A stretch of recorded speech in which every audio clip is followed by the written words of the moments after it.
Hello everyone, welcome back to my channel live learn and grow. आज मैं आपके साथ बात करूंगी हेल्थ इश्यूज़ के बारे में, ना ही फिजिकल ना ही मेडिकल बल्कि psychological health issues. So before we begin, my name is Monika Jain and in this channel I will share my kidney transplant journey, travel vlogs, cooking and baking videos, lifestyle videos and much more. So consider subscribing and don't forget to push the bell icon button. Let's begin.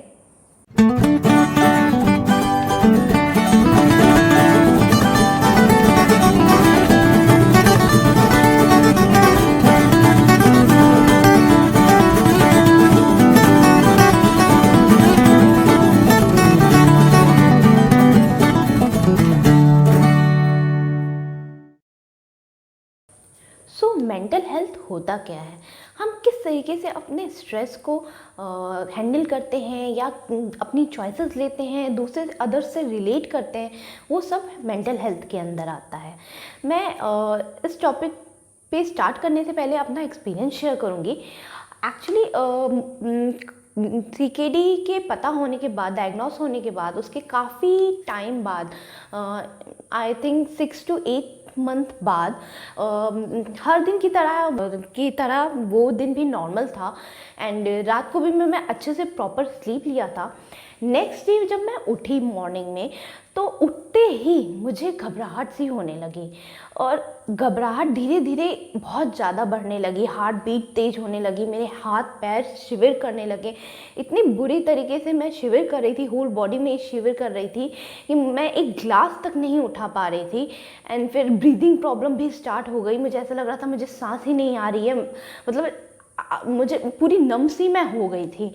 और फिर emergency में मुझे अपनी neighbour की help से मुझे hospital जाना पड़ा एंड वहाँ जाके उन्होंने मेडिसिन्स वगैरह दी। उसके बाद डॉक्टर ने मुझे बताया कि तुम्हें एंजाइटी अटैक आया था और तुम बहुत लंबे समय से स्ट्रेस ले रही थी।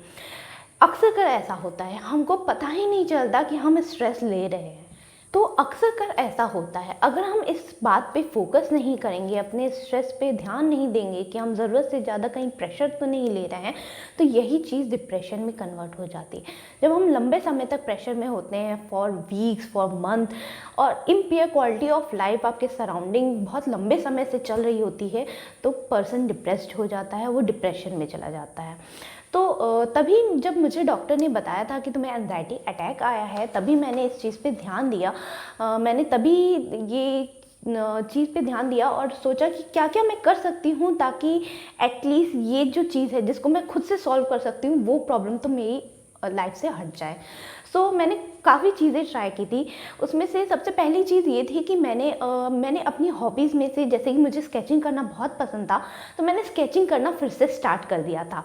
एटलीस्ट जितने टाइम तक मैं स्केचिंग करती थी, उस पूरे टाइम तक, मतलब वो पूरा टाइम मेरा होता था, मेरे दिमाग से बाकी चीज़ें हट चुकी होती थी, किसी चीज़ पे ध्यान नहीं रहता था, मैं सिर्फ उस पर, वो बहुत सूदिंग टाइम था, बहुत काम रहती थी मैं, तो वो चीज़ क्या बैलेंस करने में हेल्प करती है। आप भी कुछ ऐसा ट्राई कर सकते हैं, whether you are a CKD patient और नॉट, चाहे आपको कोई बीमारी नहीं भी हो, स्ट्रेस रिलीव करने के लिए ये one of the best way है कि आपको जो भी पसंद हो, आपको अगर स्केचिंग नहीं, पेंटिंग पसंद है, म्यूज़िक सुनना पसंद है, सिंगिंग पसंद है, कुछ भी पसंद है, अपनी एक कोई भी हॉबी को आप रीस्टार्ट कीजिए, अपनी डेली लाइफ में उसे इंक्लूड करने की कोशिश कीजिए, ताकि जब आप वो टाइम करेंगे और बाकी जो आप वर्क दिन भर करते हैं तो उसमें क्या बैलेंस बना रहता है। तो ये था। और सेकेंड ये था कि जब आप सीकेडी पेशेंट होते हो, लाइक मेरे साथ ये सबसे बड़ा चैलेंज था रीनल डाइट, बिकॉज मैं बहुत चूज़ी थी, मैं अपने खाने को लेकर बहुत चूज़ी थी, मुझे ये नहीं खाना, ये इसके साथ इसका कॉम्बिनेशन है। तो renal diet is a complete change for me, मतलब बहुत सारी रिस्ट्रिक्शन होती है, सब कुछ खाना पीना पानी तक रिस्ट्रिक्टेड होता है। तो इस चीज़ को मैं करने के लिए मैंने कुकिंग करना स्टार्ट कर दिया। लाइक मैं पहले बिल्कुल भी किचन में नहीं जाती थी, जस्ट इस रीनल डाइट जब से मैंने स्टार्ट की, मैंने कुकिंग करना भी स्टार्ट कर दिया। इससे वो जो रीनल डाइट का कि मुझे ये खाना खाना है, ये मेरे दिमाग से कम्प्लीटली हट चुका था। एंड 3-4 साल तक मैंने ईजिली रीनल डाइट को स्ट्रिक्टली फॉलो किया और मुझे बिल्कुल भी ऐसा फील नहीं हुआ कि मैं डाइट पे हूँ। मैं इवन और एक्सपेरिमेंट करती थी, न्यू न्यू डिशेस रिसर्च करती थी, कुक करती थी। तो ये चीज़ भी मेरे को काफ़ी हेल्प की।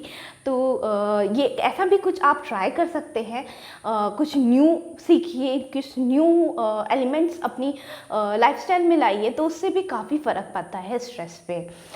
इसके अलावा और जो मैंने चीज़ किया था, मैंने एक कोर्स ज्वाइन कर लिया था। हालांकि मुझे इतनी नीड नहीं थी कोई कोर्स की, बट मैंने ज्वाइन किया था बिकॉज डिप्रेशन, स्ट्रेस, एंजाइटी ये सब होता है लॉस ऑफ कॉज या लॉस ऑफ मोटिवेशन की वजह से।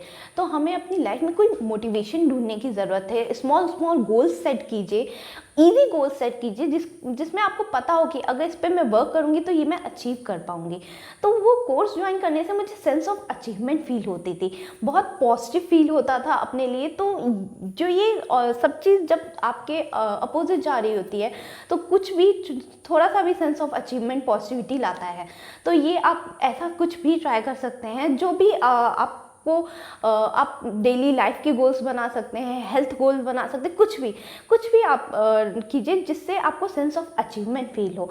मतलब बिकॉज आप जब स्ट्रेस और डिप्रेशन में रहते हैं तो आपको ऐसा लगता है कि मेरे से कुछ हो नहीं रहा है, मैं कुछ कर नहीं पा रही हूँ। तो ये चीज़ कम से कम ये बात आपके दिमाग से हट जाएगी। So these were the tricks. इसके अलावा एक्सरसाइज, योगा, मेडिटेशन, ये 3 चीज़ अगर आप अपनी डेली रूटीन में मॉर्निंग में स्टार्ट कर दें तो it will be very beneficial. Meditation stress relief में बहुत एडवांटेजियस होता है। सो योगा, मेडिटेशन, एक्सरसाइज को इंक्लूड मैंने किया था ड्यूरिंग माय सीकेडी जर्नी। इसके अलावा मैं कुछ हैक्स आपको बताऊंगी जो अगर इमरजेंसी हो, अचानक से एंजाइटी अटैक आ जाए। बिकॉज ऐसा नहीं है कि वो first and last anxiety attack था, इसके बाद भी मुझे 2-3 बार एंजाइटी अटैक्स आए थे। एंड इवन ट्रांसप्लांट भी मुझे एक बार एंजाइटी अटैक आया था।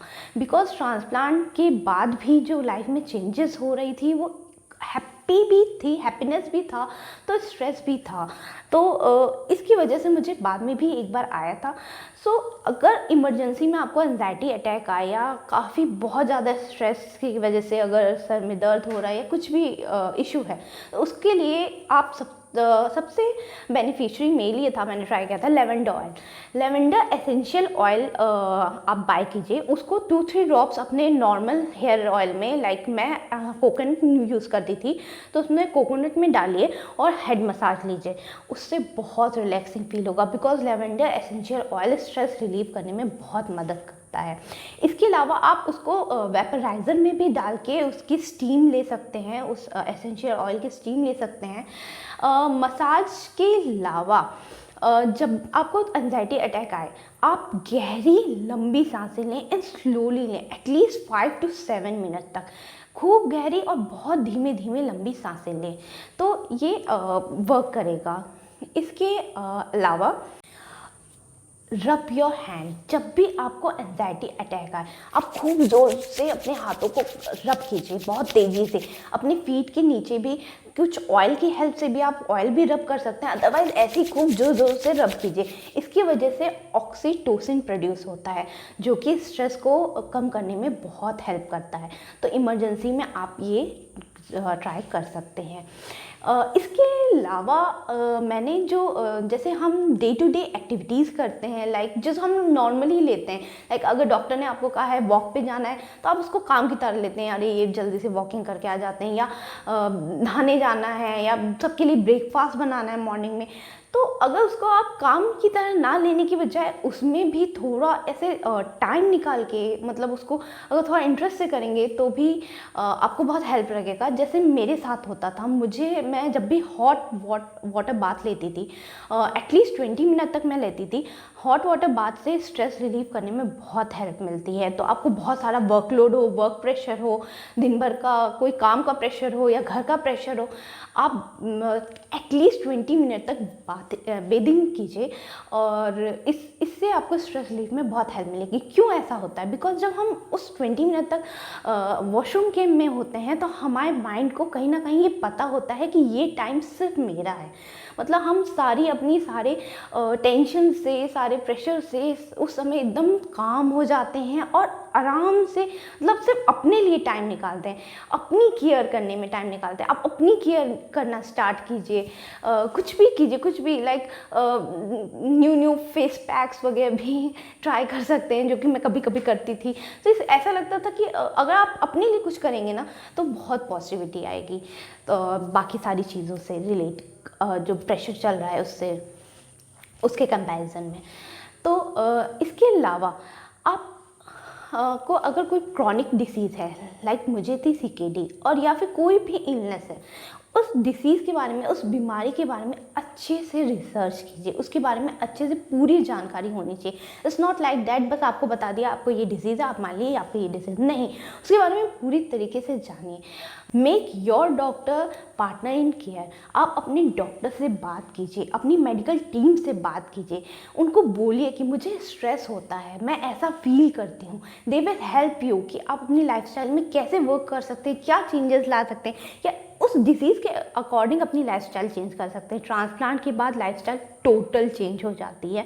तो मैंने उसको अपने रूटीन में ही ऐसे डाल लिया है कि मुझे पता ही नहीं चलता कि मुझे ये करना है। अब नहीं, बिल्कुल भी नहीं पता चलता है, वो ईज़िली मेरे लाइफस्टाइल के अंदर मैं उसके में एडजस्ट हो गई हूँ। तो ऐसा ही आपको करना होगा। अपने डॉक्टर से बात कीजिए, they will help you, they will guide you.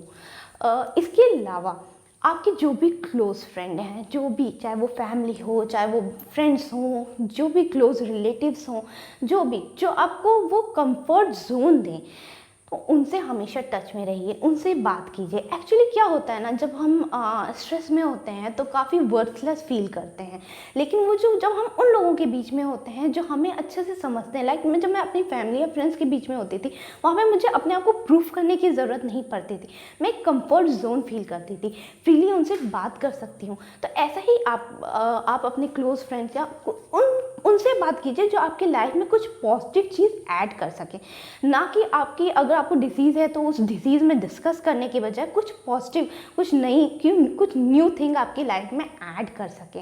Like मेरे साथ होता था अक्सर मतलब बहुत लोग बोलते थे स्टे पॉजिटिव, स्टे पॉजिटिव। मैं यहाँ पे बोलना चाहूँगी, स्टे पॉजिटिव का मतलब ये बिल्कुल भी नहीं होता है कि आप 24 आवर्स स्माइल करते रहें। स्टे पॉजिटिव का मतलब ये होता है कि आपके हार्ड टाइम्स में भी आपको पता है better days are there, and this hope has work for me, had work for me, really work for me, because मुझे CKD जब हुआ था, डायग्नोस करने के बाद मैं काफ़ी 3-4 डॉक्टर से मिली थी, और डॉक्टर्स ने तभी बोल दिया था कि transplant is the solution for you. तो मैंने कहीं ना कहीं वो होप को कहीं डाई नहीं होने दिया, बस ट्रांसप्लांट होना बाकी है and everything will be fine.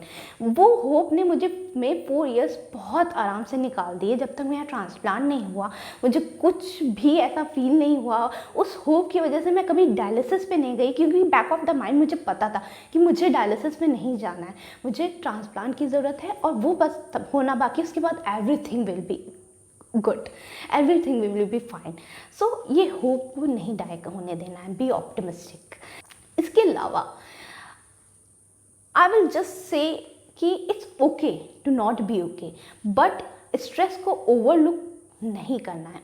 इसको ओवरलुक करना is dangerous, it might be dangerous. So please इस पर भी ध्यान दें, because mental health is equal to physical health. आप अपने व्यूज़ कमेंट सेक्शन में नीचे भेज सकते हैं। तब तक स्टे ट्यून, स्टे हेल्दी, और मेरे प्री ट्रांसप्लांट वीडियोज़ के लिए आप इनमें से कोई भी लिंक को क्लिक कर सकते हैं। तो but don't forget to live, learn and grow.